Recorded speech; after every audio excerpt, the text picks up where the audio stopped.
Welcome 11C।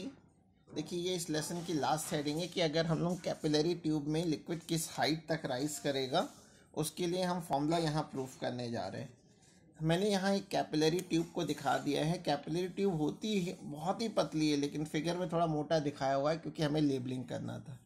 जब capillary tube को आप किसी लिक्विड में, इस लिक्विड की डेंसिटी मैंने सपोज कर ली है कि रो है, रो डेंसिटी वाले लिक्विड में जब हम कैपिलरी ट्यूब को सीधा खड़ा करते हैं, जब सीधा लिक्विड कैपिलरी ट्यूब को खड़ा करेंगे तो लिक्विड इसमें, मैं सपोज कर ले रहा हूँ कि h हाइट तक राइज कर जा रही है। ये h हाइट तक लिक्विड इसमें राइज कर गई है, ठीक है। और कैपिलरी ट्यूब में जो लिक्विड का जो शेप है, मेनिस्कस के जो ऊपरी सरफेस का जो शेप है वो कॉनकेव है, और एंगल ऑफ कांटेक्ट मैंने थीटा सपोज कर लिया है, और कैपिटल टी जो है वो सरफेस टेंशन है। कैपिटल टी क्या है? Surface tension of a liquid, surface tension of a liquid, ठीक है। और एंगल ऑफ कांटेक्ट मैंने थीटा सपोज कर लिया है। थीटा एंगल ऑफ कांटेक्ट है, angle of contact for liquid glass. जिस लिक्विड को लिया है और जो ग्लास है उसके लिए एंगल ऑफ कांटेक्ट है, ठीक है। और h हाइट तक लिक्विड राइज कर रहा है, height of liquid in A tube, in A capillary tube. अब ध्यान दीजिएगा, ये मैंने सरफेस टेंशन दिखा रखा है कि सरफेस टेंशन जो है लिक्विड का अंदर लग रहा है, और ये एंगल थीटा है।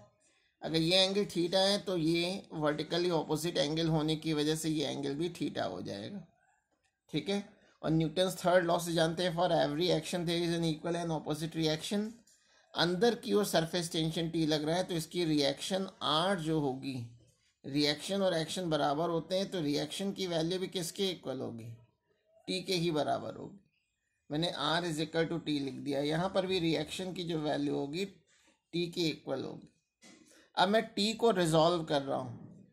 टी को जिसके साथ एंगल बना रही है उधर का कॉम्पोनेंट कॉस थीटा होता है, और उसके परपेंडिकुलर डायरेक्शन का कॉम्पोनेंट टी साइन थीटा।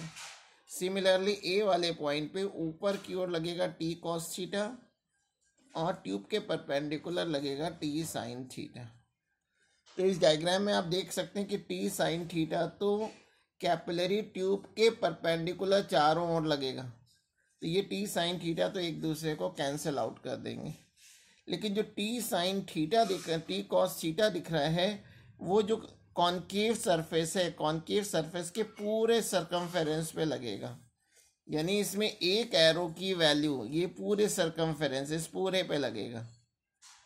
तो पूरे एक एरो की वैल्यू है टी कॉस थीटा, और ये पूरे इसके सरकमफेरेंस पे लग रही है। तो इस पूरे सरकमफेरेंस में जो टोटल अपवर्ड फोर्स लगेगा, जो ऊपर की ओर जो फोर्स लगेगा वो कितना लगेगा? टी कॉस थीटा तो एक एरो की वैल्यू है, और ये इसके पूरे सरकमफेरेंस 2 पाई आर पे लग रहा है। तो टोटल फोर्स जो हो जाएगा वो T cos theta into 2 pi R हो जाएगा, ठीक है। तो इसको लिखने जा रहा हूं मैं कि let there is a capillary tube, there is a capillary tube of radius small r, in which a liquid of density rho rises up to a height small h when tube is held vertically। जब tube को हम सीधा खड़ा करेंगे, held vertically in a liquid. अगर tube को liquid में सीधा खड़ा कर देंगे तो लिक्विड h हाइट तक राइज कर गया है।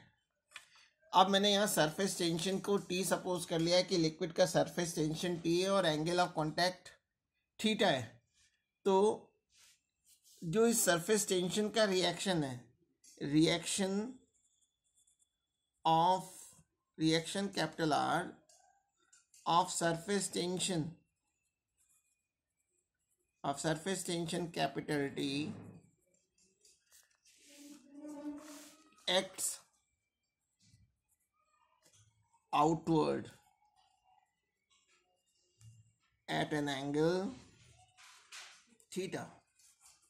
ये थीटा एंगल पे टी लग रहा है, at an angle theta from the vertical.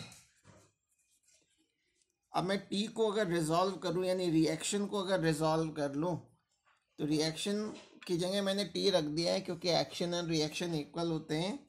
Resolving capital R, या ये भी कह सकते हैं T into two components, into two components. जो टी कॉस थीटा होगा वो पूरे मेनिस्कस की कर्वेचर पे लगेगा। Vertical component T cos theta x on a whole circumference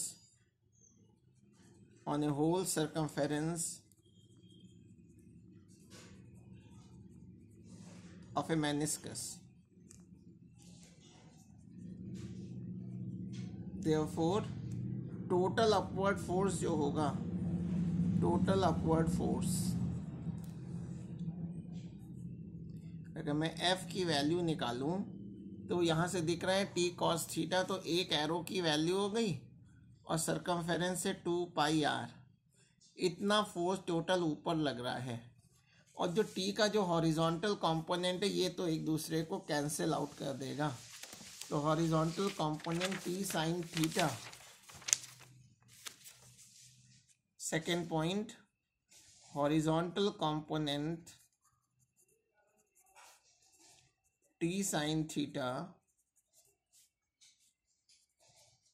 cancel out each other.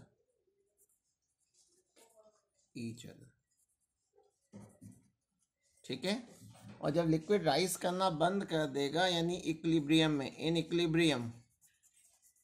Equilibrium में क्या होगा कि जो टोटल अपवर्ड फोर्स होगा वो बैलेंस होगा किससे? वेट से। Weight of a liquid in A capillary tube, in A tube. तो F की वैल्यू तो हमने पीछे लिख ली है 2πr into T cos theta, और वेट का फॉर्मूला होता है mg। अब मास को मैं ब्रेक कर ले रहा हूँ, वॉल्यूम इंटू डेंसिटी इंटू जी।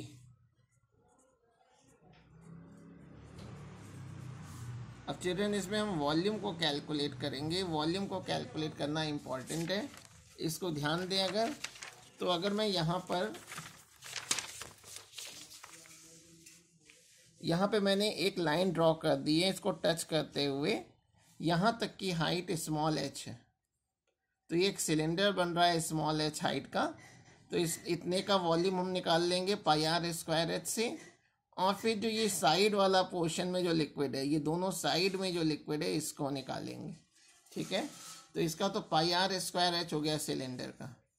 और इतने पोर्शन का ABCD में जो दोनों साइड में लिक्विड है, ये निकालने के लिए इसको एक और सिलेंडर मान लेंगे कि सिलेंडर में से हेमिस्फीयर को माइनस कर देंगे। तो क्या आएगी वैल्यू? अगर मैं डायग्राम से देखूं तो भाई ये सिलेंडर का तो हो गया वॉल्यूम। पहले मैं वॉल्यूम निकाल रहा हूँ, वॉल्यूम ऑफ लिक्विड। अगर मैं वॉल्यूम ऑफ लिक्विड निकालूं, V अगर निकालूं, तो ये πr² हुआ। और फिर इसकी रेडियस स्मॉल आर है, ये स्मॉल आर है, तो एक दूसरा सिलेंडर ले रहे हैं πr²h, उसकी हाइट स्मॉल आर हो जाएगी। इसमें मैं हेमिस्फीयर के वॉल्यूम को माइनस कर दे रहा हूँ, 2/3 πr³ को माइनस कर दिया। ठीक है, तो ये आ गया πr² प्लस 1/3 πr³। तो इसमें से πr² कॉमन, तो ये आ गया h प्लस r/3। ये V की वैल्यू मैं 3 में पुट कर दे रहा हूँ। Put value from 3 in equation 2, we get 2πr into t cos theta is equal to πr² h plus r/3 into rho g। पाई और आर कैंसिल हो गए, तो लेफ्ट हैंड साइड में बच गया 2t cos थीटा अपॉन ये R rho और G को मैं नीचे ले आ रहा हूँ, R rho G is equal to H plus R by 3। तो यहाँ से एच की जो वैल्यू आ गई वो आ गई 2t cos theta upon R rho G minus R by 3। अब हम शुरू में ही हम लोग पढ़ चुके हैं कि since capillary tube is very thin, so its radius small r is much less than capital H, so neglecting r by 3, r by 3 को अगर neglect कर दें we get H is equal to 2t cos theta upon r rho g। ये final expression आ गया। इसमें हम लोग ने कैपिलरी एक्शन का यूज़ नहीं किया है, इसमें हम लोग ने फोर्सेस के टर्म में इसकी बात करी है।